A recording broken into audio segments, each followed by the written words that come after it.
pocket party. I would buy candy and bubble gum, and we'd go to the toy store, and it was so much fun, Mike Black. Yeah. Yeah, I'm just going to be Michael for the rest of the podcast. Please don't do that. But don't do it. Why? We're in a Honda. Because if you do, I'm going to leave the Honda. I'm going to jump out the window. Are you Mike Joe Jackson? Are you Mike Joseph? I will get eaten by coyotes instead. Are you Mike Joseph? I'm not your Joseph. I'm not doing this. Everybody listen to Darren Carter. Yeah. We all know he's the party starter. So if you want to listen to a podcast for free, listen to a pocket party. Pocket party. Darren. And we're back. Hey, everybody. Another exciting, fantastic episode of the Pocket Party Podcast. Darren Carter, the party starter. And by the way, I am available on Cameo. Click that link and I will do a personal video shout out. To my right, the one and only Podcast Gold, Mr. Mike Black. The rootinest, tootinest Mike Black you ever gonna meet. That's right. How you feeling today? Oh, I could wrestle an alligator and henpeck a toad. I don't even know what that means, but I can do it. Are you happier than butter biscuits and a gravy train? Yeah, Jimmy Jam on a juice drop. I don't even know what that is. What was that thing you used to say? I go, how's it going? Oh, I'm feeling better than biscuit whistle. Oh, that's an old Bill Murray quote. I'm on a gravy train with biscuit wheels. I love it. From Kingpin. A great movie. About bowling. Okay, since the last episode, by the way, we're in the car again at the Bob's Big Boy parking lot. I don't know if you guys heard that, but I just locked the doors because I thought... so that the coyotes don't jump in. Exactly. I know. Somebody actually messaged me, hey, did you really honk your horn at coyotes? Yeah. I did. Yeah, they were real coyotes. Yeah. There was 2 of them. Tell them what I did here in the parking lot, the situation of the car. I don't know what you're talking about specifically. Just now. Yeah. We were deciding where we're like, where do you park the car when you do a podcast? Tell them what I did in the parking lot. You tell them what I did. Sounds real gross. I know. Yeah, you tell them. No, we were trying to decide where to park, and we had parked up against the wall. And it had kind of a Blair Witch Project vibe where like we were being punished. Yeah. And so he turned it around and now we're facing Bob's Big Boy. And it's okay, but it's like now another car is circling and it's exactly what I said might happen. I was like, anytime I go to the movies alone, someone wants to sit right next to me that I've never met. Right. And it's like, you're the only other guy in the theater. We have 300 seats. Pick any of the other ones, but the one right next to me. And the only thing worse is if they start coughing. It's like, so you came to the movies sick. Right. And decided to sit right next to me and cough. Especially when they start coughing all over that whispery dialogue. Yeah. Ruining everything. And you can't, you're like, what is going on? By the way, since last episode, on Mother's Day, my wife and son, we went up to Universal City Walk and we saw Michael. We saw the movie. Oh, okay. Did you like it? Loved it. 10 out of 10. I'd give it 10 out of 10. I loved it. My wife loved it. My son loved it. I thought it was an excellent film. I understand why they cut off at the time where they did, but it did make me think, I wonder if they're even gonna do a sequel, because they kind of set it up like that by the end of it. Oh yeah, I've seen things online. They said there's gonna be a part 2, and then this one's called Michael, and they're like, wouldn't that be so cool if the next one's called Jackson? So if you own part 1 and part 2, it would be Michael Jackson on your DVD shelf. I guess so. It'd be kind of, if it was Michael and then the King of Pop and then Jackson. I know. People in the comment section on these different videos I'm watching, they're like, I don't care. Let's do part 7, part 8, part 9. Yeah. There's so many different ways and there really is. It's like, you know what? I'll tell you the one thing that I was surprised. I was surprised.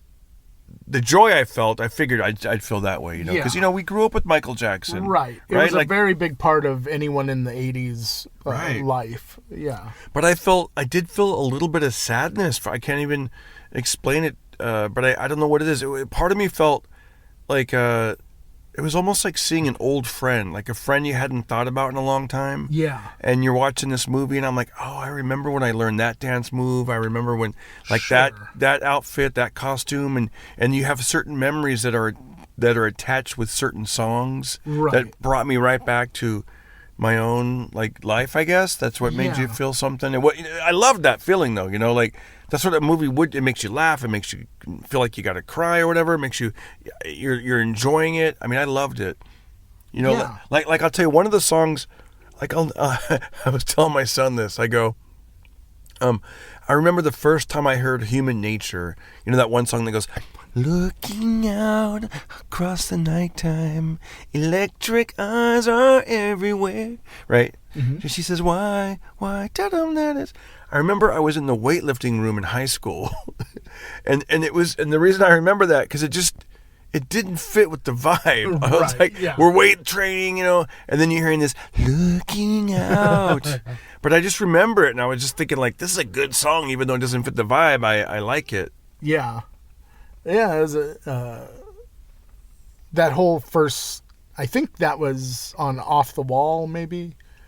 That one might have been on was Thriller. I think that was on Thriller. Okay. And see, I'm a little older than you, so I remember like Off the Wall, like the whole disco era. I remember I was in 3rd grade, and there was somebody at school had a Jackson 5 sticker, and the kids at school were talking about the Jackson 5 performance that was on like the night before. I don't know if it was like Sonny Bono or the Sonny and Cher show, or they were talking about some show, and I was like, what's everyone talking about? And they're like, the Jackson 5. And then I saw that sticker, and I'm like, I felt like there was this whole thing that was happening that I wasn't aware of, that it had existed before I even knew about it. And then I kind of got into like the Jackson 5, like their different hits and their different songs, I realized like, oh, that's who the Jackson 5 are. I was starting to put things together, you know what I mean? Where I was like, when you hear like the tweedledee, tweedledee, Rockin' Robin, like, oh, that's the Jackson 5. That's Michael Jackson. Yep.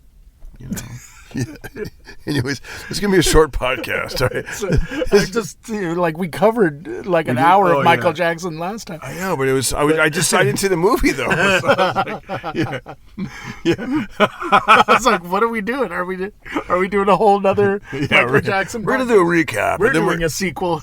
We're doing a sequel. Michael Jackson. This is a sequel podcast. No, but I mean, yeah, there's a lot of stuff they left out. I was kind of surprised that they left out Diana Ross almost completely, right, when she was kind of the one who discovered them. And they had a very big relationship throughout his life, and they didn't mention the Wiz or anything like that, so there's a lot of areas that they could go into or go back into if they wanted to. And what are your feelings on Joe Jackson, the father?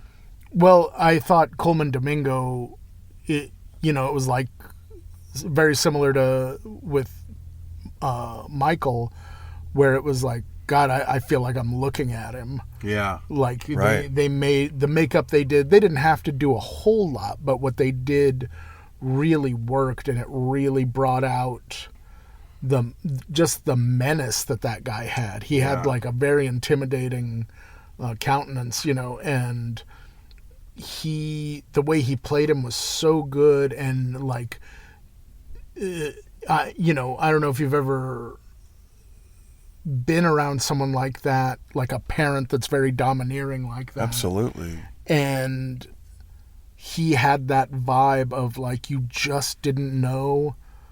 Like, there were things in the movie that it's like, oh, this is going to set him off and he's going to go crazy, and he hardly did anything.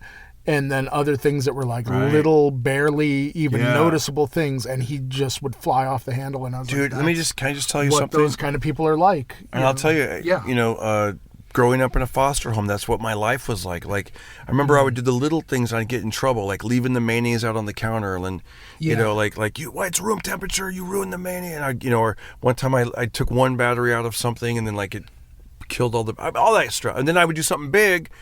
It's so funny you say that, Mike, because I would do something big that was wrong, and I would get in trouble. And I was like, you would think that it would be like, well, if I got in this much trouble for something so small, how crazy. And it was just so. Well, and you are kind of like walking on eggshells. Oh yeah. Because you don't know what to expect.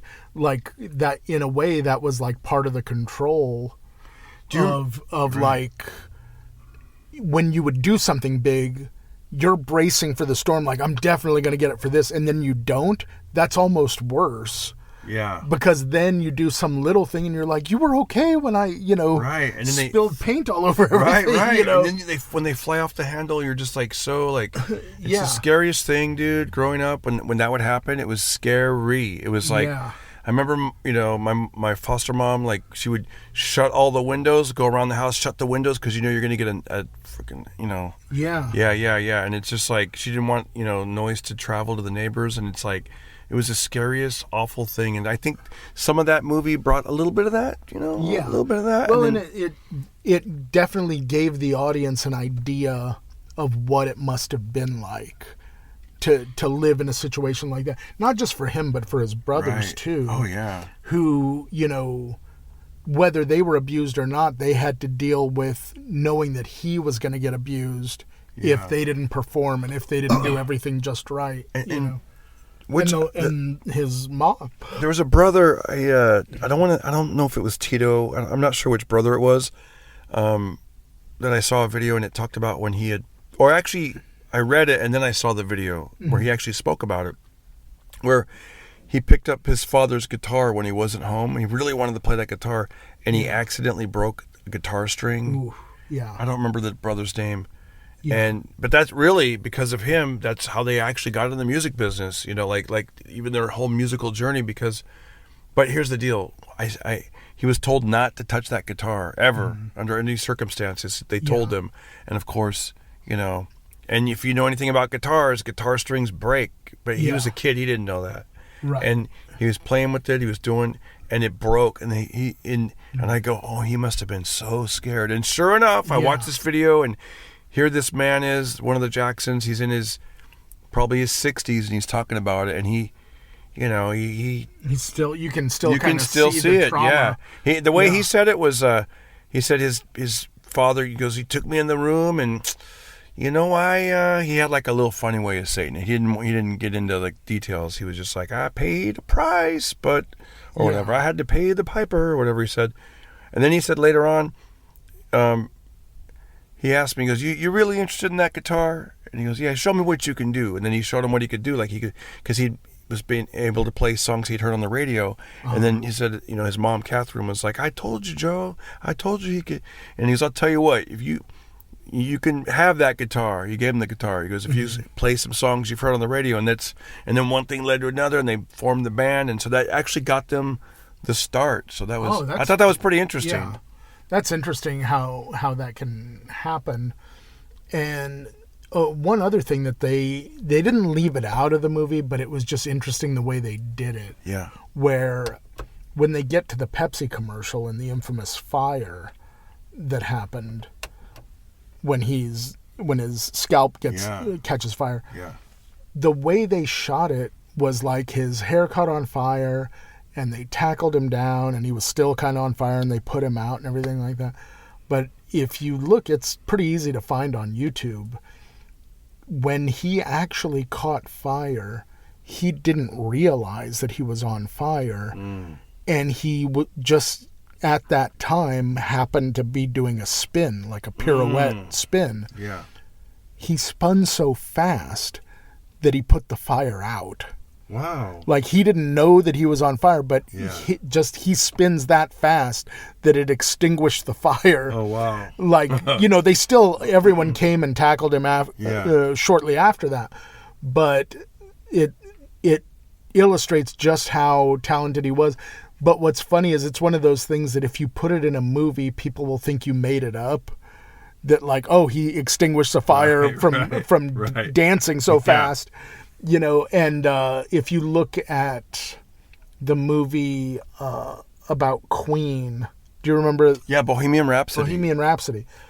When they do their big concert at the end of the movie for Live Aid. Yeah. You remember that part? Oh, yeah. Okay, if you watch the actual concert, you see this sea of people clapping in unison to Radio Gaga. Yeah. And it's so perfect and so beautiful because everyone it's almost like they don't want to let Freddie down. Right. And so everyone is clapping in perfect harmony. Yeah. And it's this entire sea of people. But in the movie, I don't know if they just couldn't get the extras to do it right or if they did this on purpose. But a lot of people are out of sync. And I was like, I think they actually did that on purpose because no one would believe it. Right. But when you actually see it, it is unbelievable. Interesting. You know? Yeah.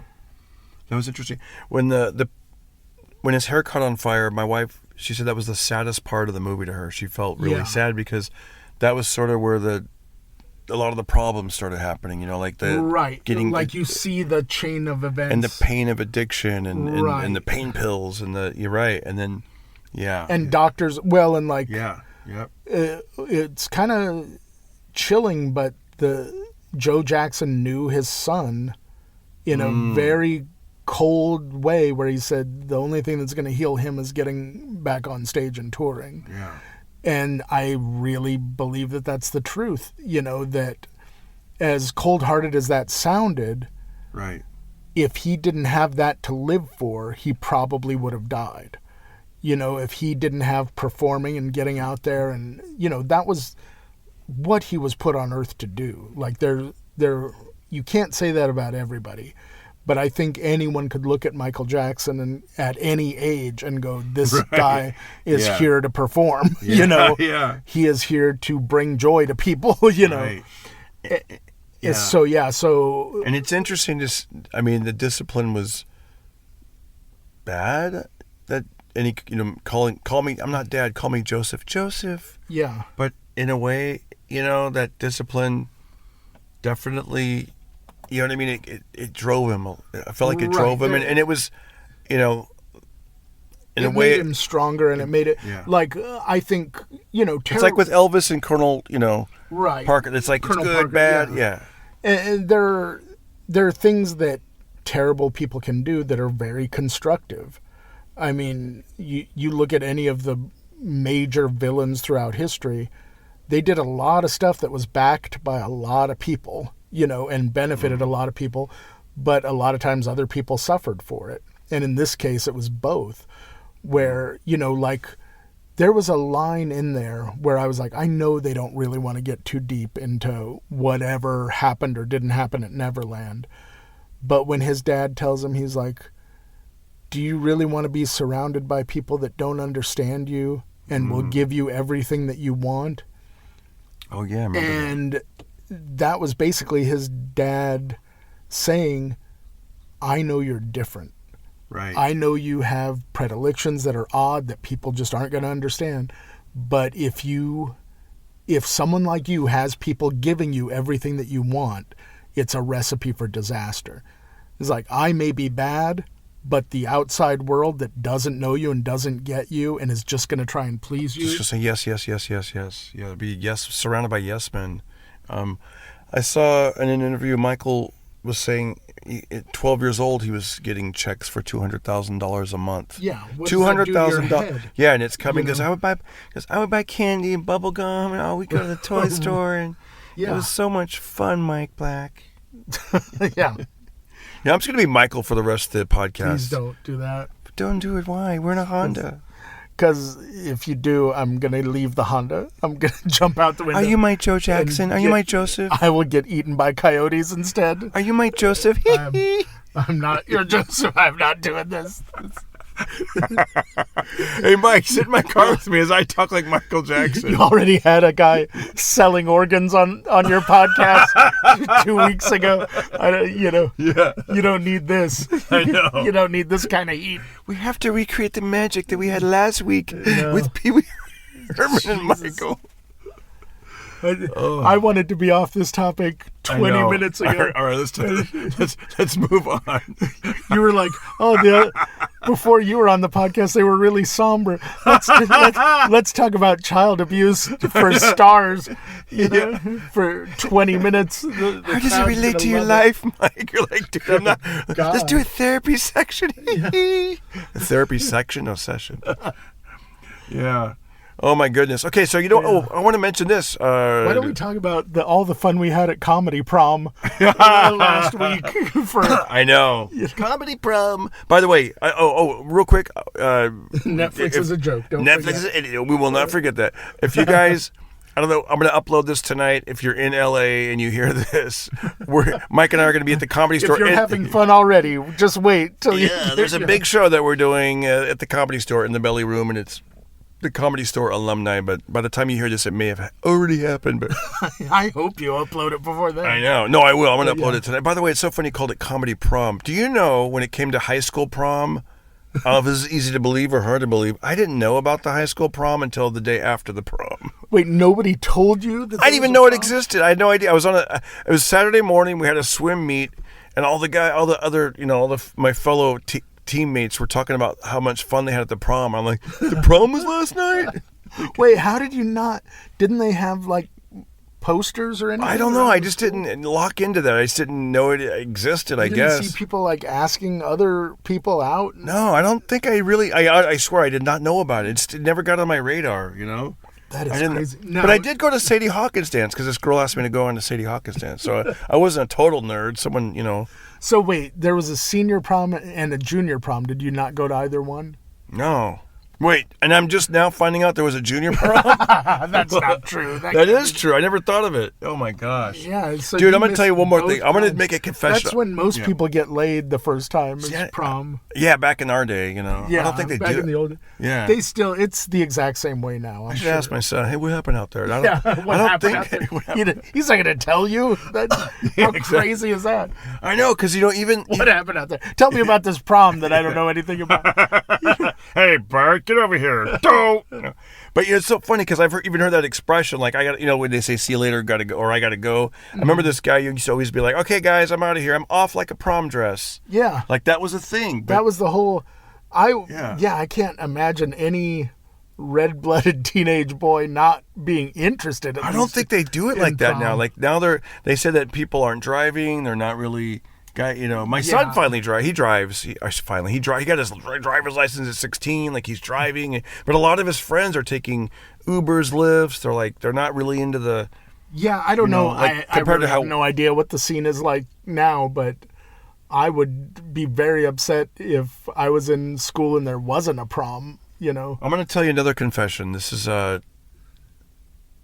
my wife thinks this is funny, but I was at the high school graduation, and one of the smart kids went up to talk, and they introduced him as a valedictorian. I didn't even know what a valedictorian was. What did you think it was when I think I asked somebody next to me. I go, "What is that? What's a valedictorian?" And they go, they go, "That's when you get straight A's all through like school." Yeah. And I had no idea. Well, I didn't even know I was supposed to be going for that.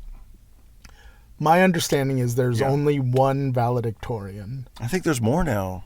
I could be wrong, though. I think the way I understood it was that there was one, and if 3 kids had straight A's, they fought to the death. Damn. And then whoever won is valedictorian. There can only be one. Right, yeah, it was like valedictorian. Yeah. And so after they fought to the death, that kid got to go to college. Wow. Full ride.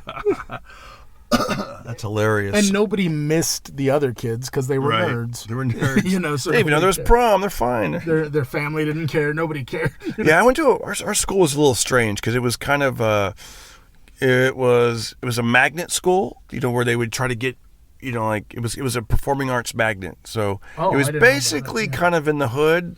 Oh, so they may not have had a prom at your school. No, they did. They did because I remember I heard the swim team guys talking about it.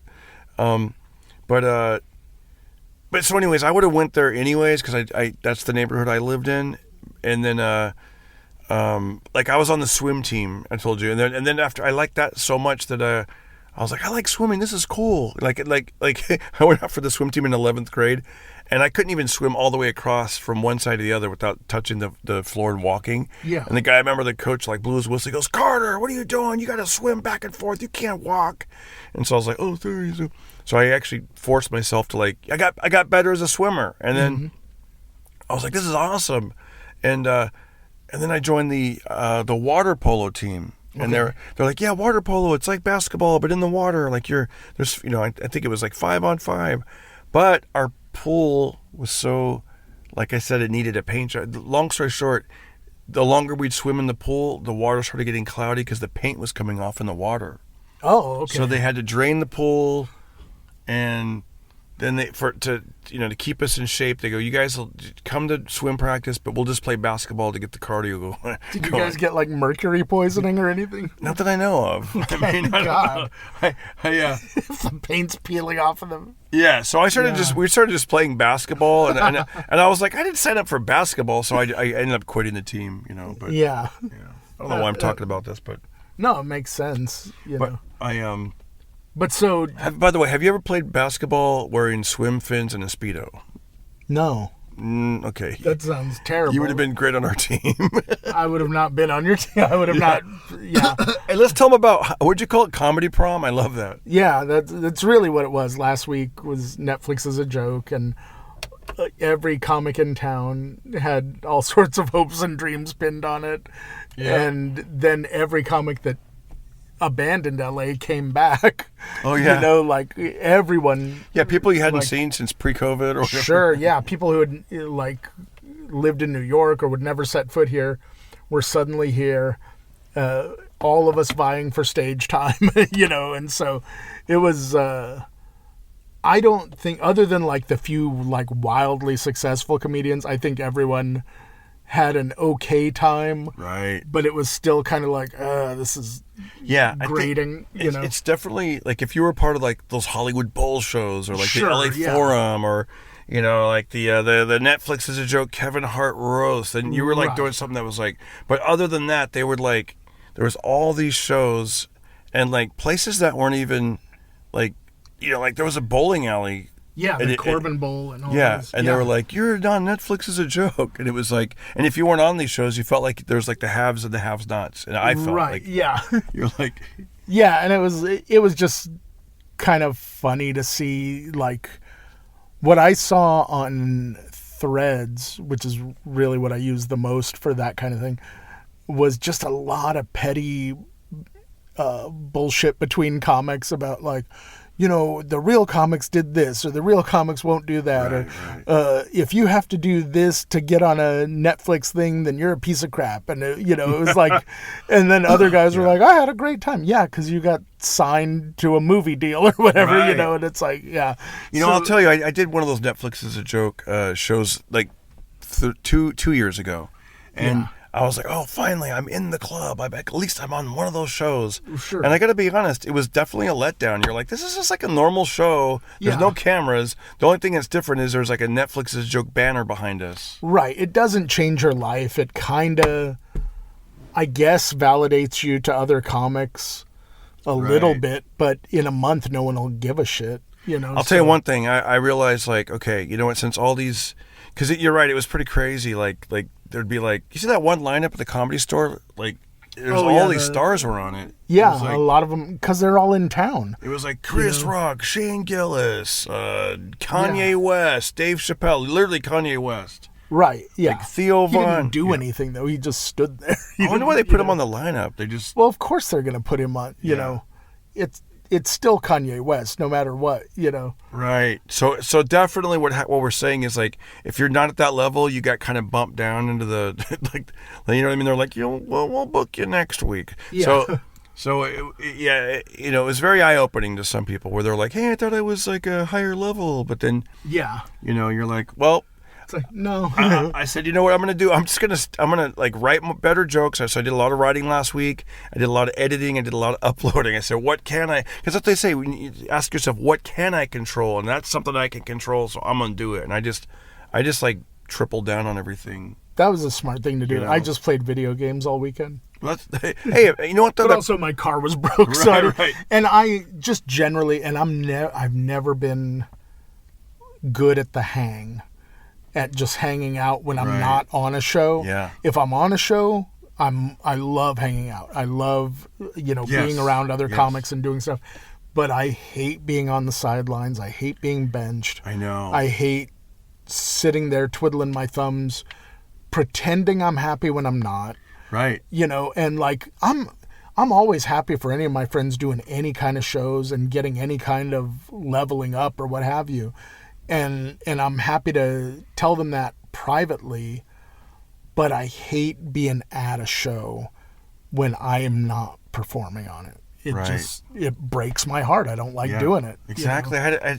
I had a friend that kept, he's trying to invite me to different shows. He's like, you want to go here? You want to go check out, Larry David and Jerry Seinfeld, and you over here, you want to go, how about this? You want to go to and I'm like, no, like the Comedy Store. There was some Comedy Store shows and I think some improv shows, and I was like, no, I don't want to be in the stands watching people live their dreams. I want to be on the stage, living my dream, doing what I want to do. You know what I mean? Yeah, I'm much more receptive to hang out and visit after a show or before a show. Right. If I'm on the show, I'll do it. I don't want to just sit there and, Because inevitably someone will go, oh, are you up next? I know. No. Well, then what are you doing here? Oh, just hanging out. I'm just here to support. You're here to support. You're here to support Eddie Murphy. You're here to support Dave Chappelle. So like an audience member? Yeah. I guess you could say that. I know. And it's like, yeah, I would rather stay home and watch TV and write jokes or what have you than go out and do that. It's not fun at all for me. And I very wisely stopped pretending it was a long time ago. Consequently, you get invited out a lot less when you do that. But it's like, I just told my friends, I was like, I love seeing you do well, but it's like, if I'm not on the show, I'm not going. Right. I'd rather go to the dentist if I had to choose. I know. I saw this thing going around, and I was curious. Tomorrow, though, we'll be there, and we'll be happy, and because we're doing a big show. Yeah, you're right. Like, tomorrow we'll be at the Comedy Store. So that's where we'll be like... That's like the after party for Comedy Prom. Yeah, exactly. Hey, and then people will be on Threads talking about us. Right. Oh, those fuckers. I wish I was on with Biff from... Tom Wilson, Biff from Back to the Future. Right. This has been going around like on Facebook. I'm not going to ask you all of them, but they were like, for everyone that you've done, give yourself a $sign or whatever. But okay. But I was just curious because that's one good thing about a podcast, because you can have friends like in the business, but you and I just do shows. We small talk, Sure. But when you're on a podcast, you kind of get to know each other a little bit more. So okay, I want to get to know you a little bit more because you never ask your friends these questions. Sure. And if you have a story, expand on it. If not, no big deal. Have you ever been to Disneyland? Of course, yeah. I've been going to Disneyland since I was a little kid, and one of the first times that I went there, we rode the Matterhorn, the big mountain roller coaster, and it has the Yeti hidden in there and all that stuff, and the ride was fun. I had a really good time. I stood up at the end of the ride and it lurched forward and I slammed my nose. Back then it was a metal safety handrail, and slammed my nose right on it. I was like 6 maybe. Wow. Blood goes flying all over the place. And, they were like, oh, we're so sorry. And they, came and talked to us, and they were like, sorry, kiddo, you'll be all right. And I didn't get so much as an ice cream cone out of it from Disneyland. Today, if you went to Disneyland and that happened, you'd own part of Disneyland, Would you like to go to the room 33 and have a special dinner? Exactly. It would be a totally different thing. Gosh, here's $1,000. Yeah. Keep this out of the press. Right, yeah. So it was a totally different vibe, but I still love that place. The best pineapple in the world is at that Dole stand. Yeah, the pineapple Dole, yeah. Yeah, and they also have the Dole Whip, whichever. Dole Whip, that's what I'm thinking of. Yeah, and a lot of the smarter people bring the booze from the hotel honor bar and mix that in with it, and it makes it a lot better. And I was telling my dad this afternoon about the very best time I ever had at Disneyland was during the pandemic. And they were reopening, and they were like, look, we're doing a test run to see if we can be open, now that there were like the mask regulations and all that sort of stuff. Yeah. And I go in, the lady tears my ticket and says, "Welcome to the graveyard. It's totally empty in here." Wow. And I went in, and the first thing I see is the Chip and Dale costume characters, but they're wearing masks. Oh, that's funny. And I was like, that's funny. And they're waving at everyone.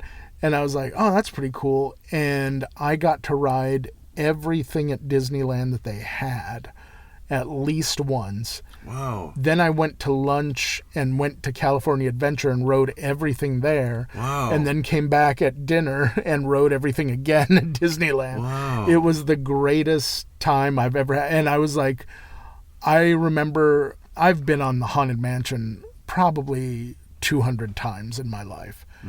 And it was the only time where there's that first entrance and then all the line stuff leading up to the entrance.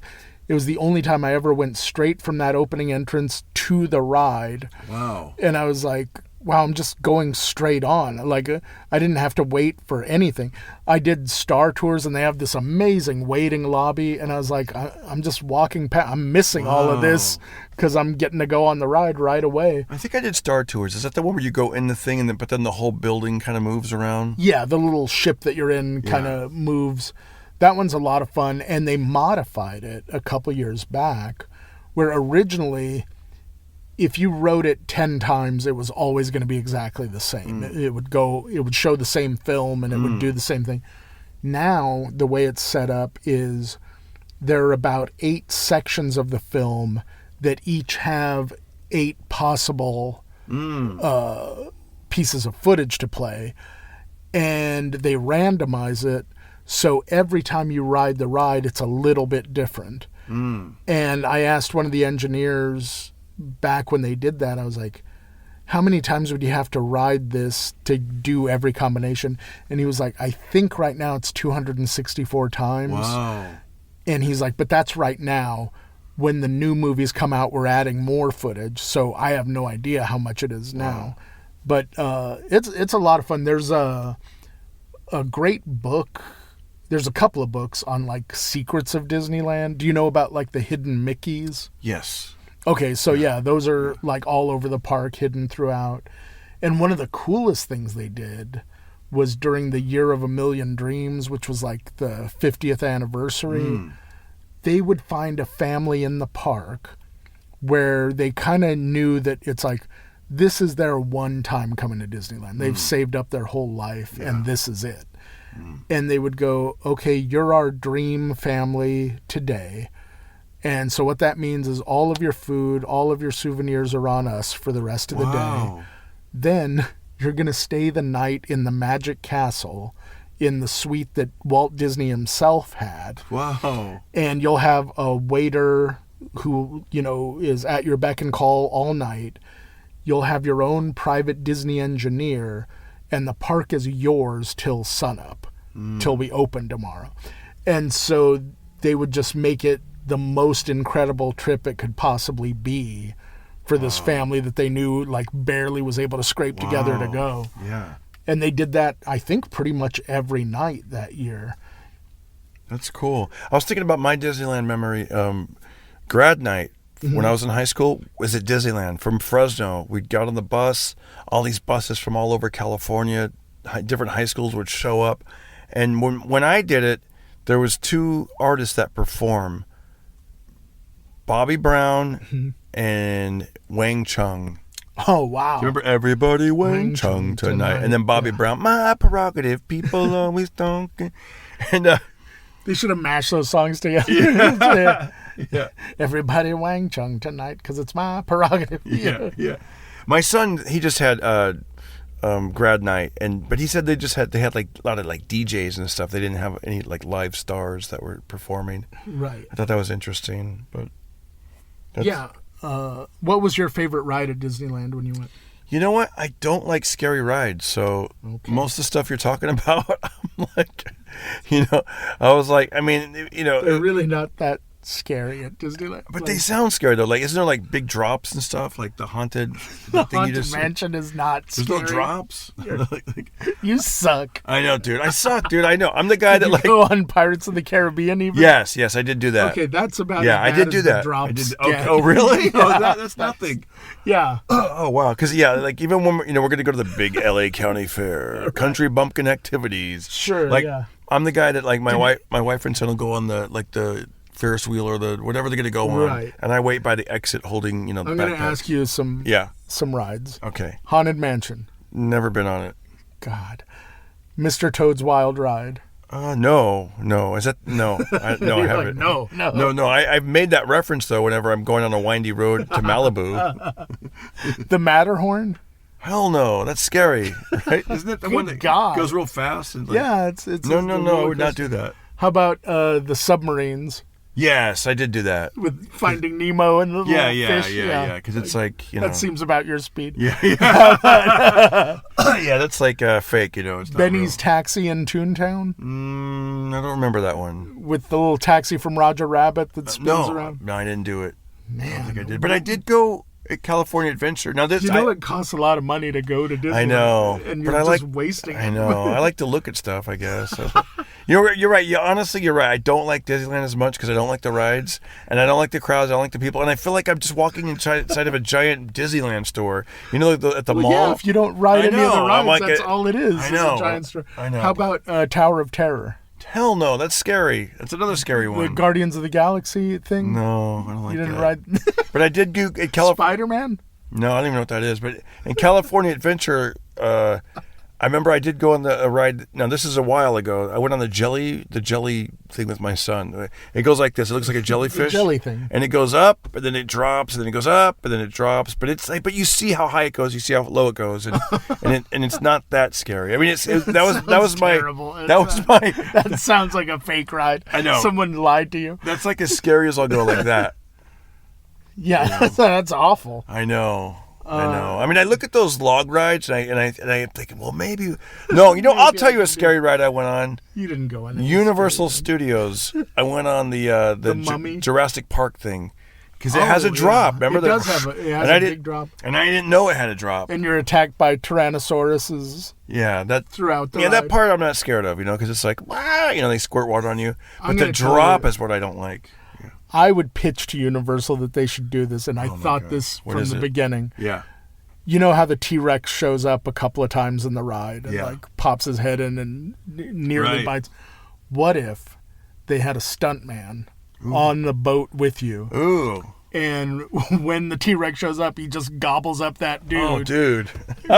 Would you not be terrified the rest of the ride? You'd be Yeah, like, 'cause you'd think- or- they ate at one of the tourists. Yeah, because part of you'd be like, is this an inside job? Yeah. Like, is this?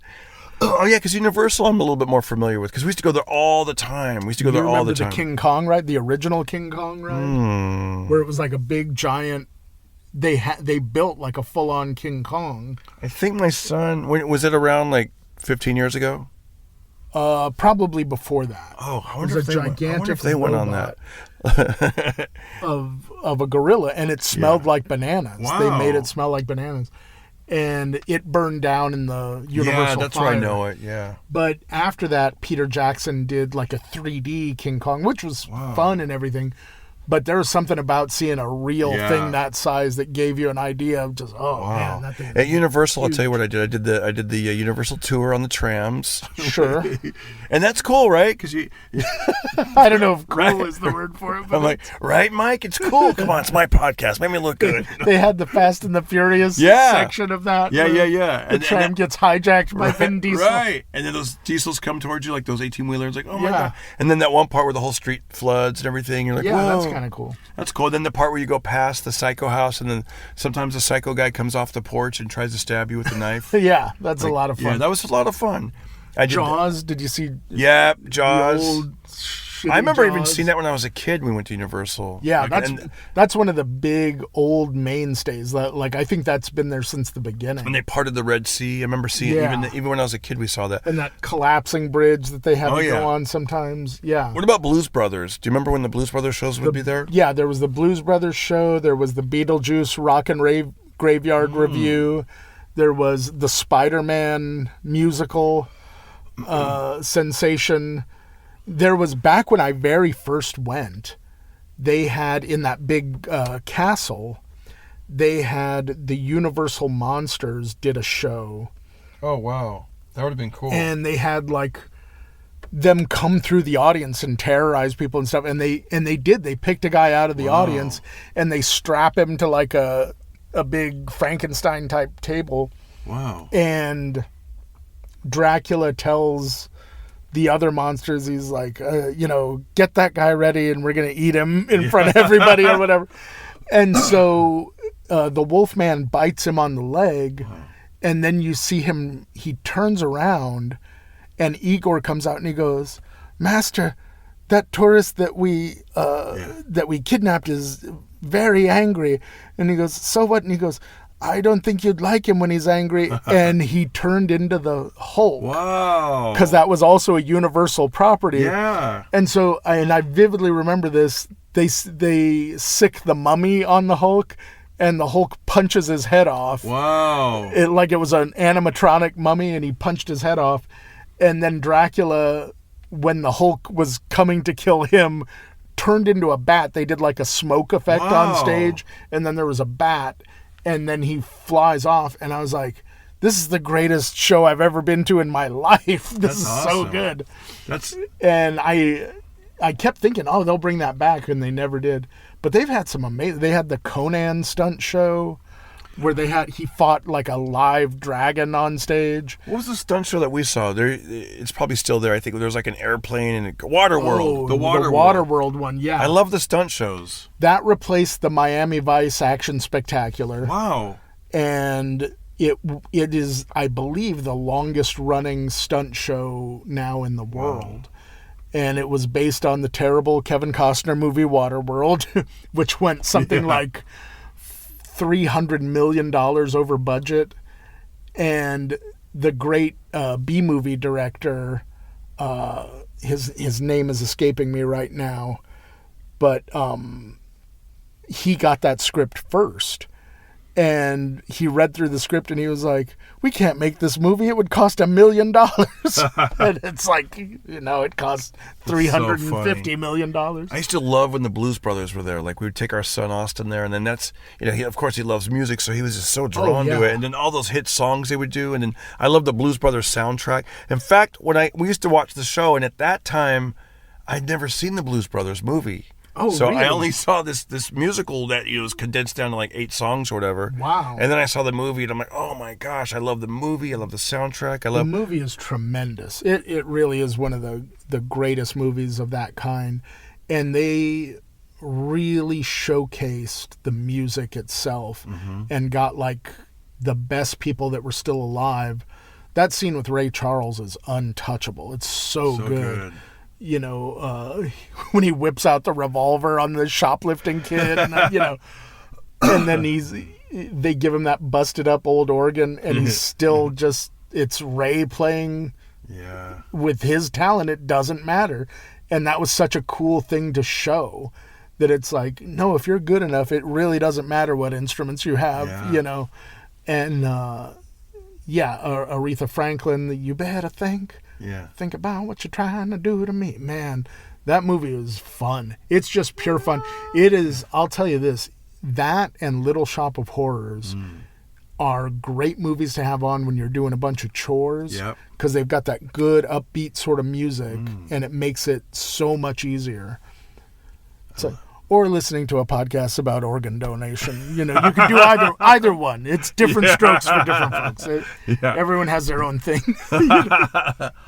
That's so funny. Oh yeah, today my son was getting ready for school, and I was like, "Hey Austin, remember the movie when they were Michael Jackson? They were referring to Charlie Chaplin, and he was a songwriter, and he wrote Smile, right? Yeah, tremendous. And my son had never heard the song, so this morning before I showed him Michael's version, I wanted to kind of walk him through, so I showed him like the Nat King Cole version and the Michael Bublé, and there was a few others, and it's a very slow song. If you guys have never heard it, goes smile when you're da da da da da smile, and then we got to the Michael version, and then my wife was like, play something upbeat. He has to get ready for school. Yeah. It's like 4 slow ballads in a row, you know? Right. Like, Yeah.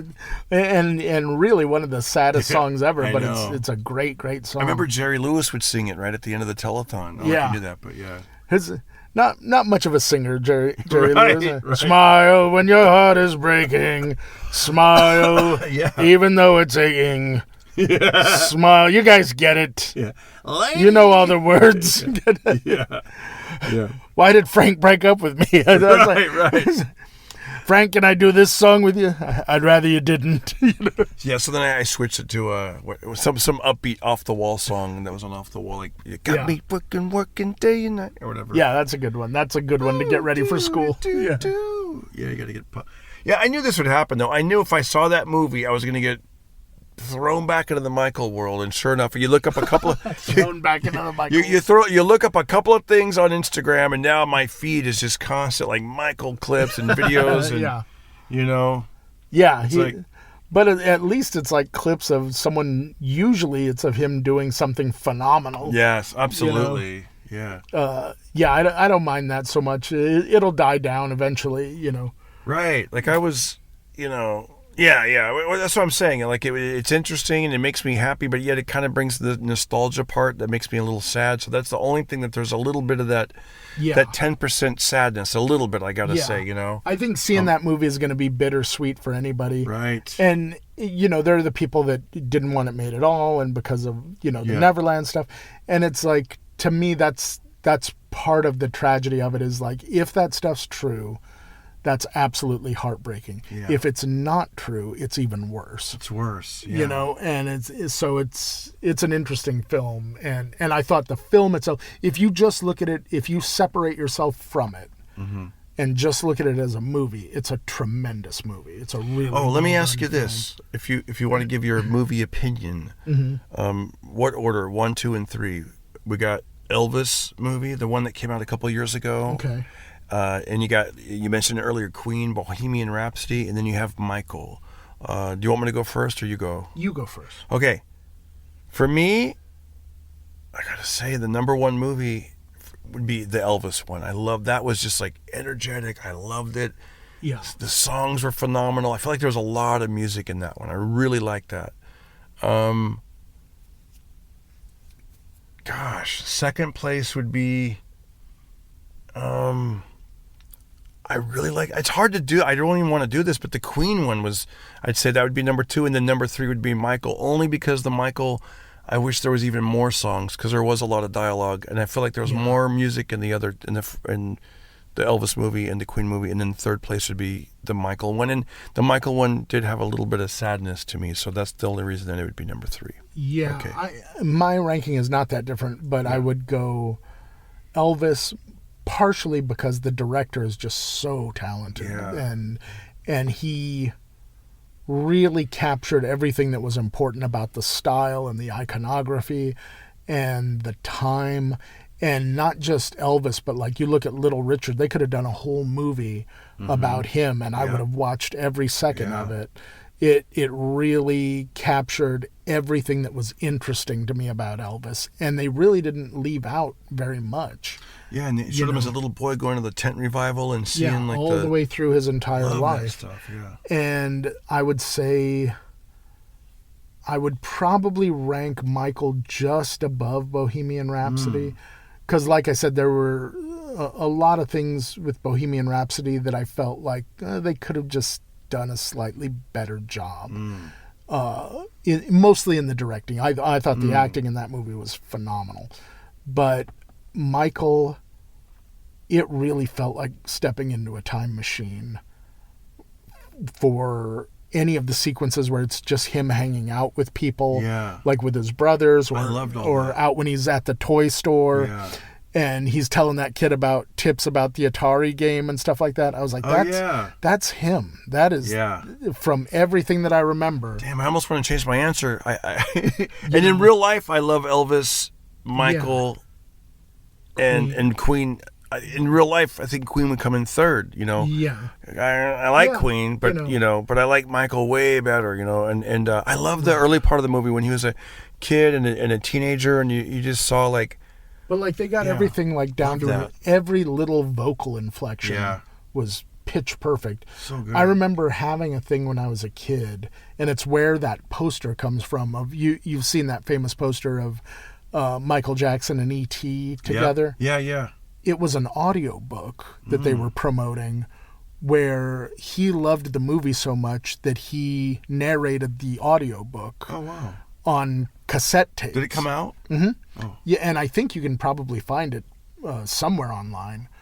But his narration of the story of E.T., his vocal inflection, he was a really great voiceover reader. He could have made a fortune just doing that. But like just him telling that story and his enthusiasm and his Did you ever go through a excitement about period it in your was really life where great. did you ever go through a period of life where you sort of dressed like Michael or thought you were Michael? Not thought you were Michael, but I never thought I was Michael, but I did other people think you were Michael? No, By the way, your name is Michael. It is.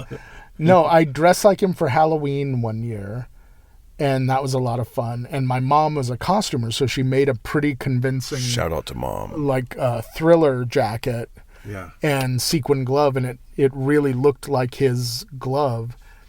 And we went one time in Vegas. We got tickets to see Diana Ross, and in Las Vegas, it was in a casino. We were lining up, to go into the showroom, and me and a couple other kids were just dancing for fun. But I was wearing the Michael Jackson jacket because I still had it, And one of the pit bosses saw that and saw like a lot of the adults were like clapping while we were dancing and stuff like that. And he comes over and he goes, do you guys have tickets tonight? And we were like, yeah. And he was like, can I see them? And he takes them and he goes, I'm going to get you guys better seats. And he got us better seats, and he comped our whole meal and all our drinks and everything.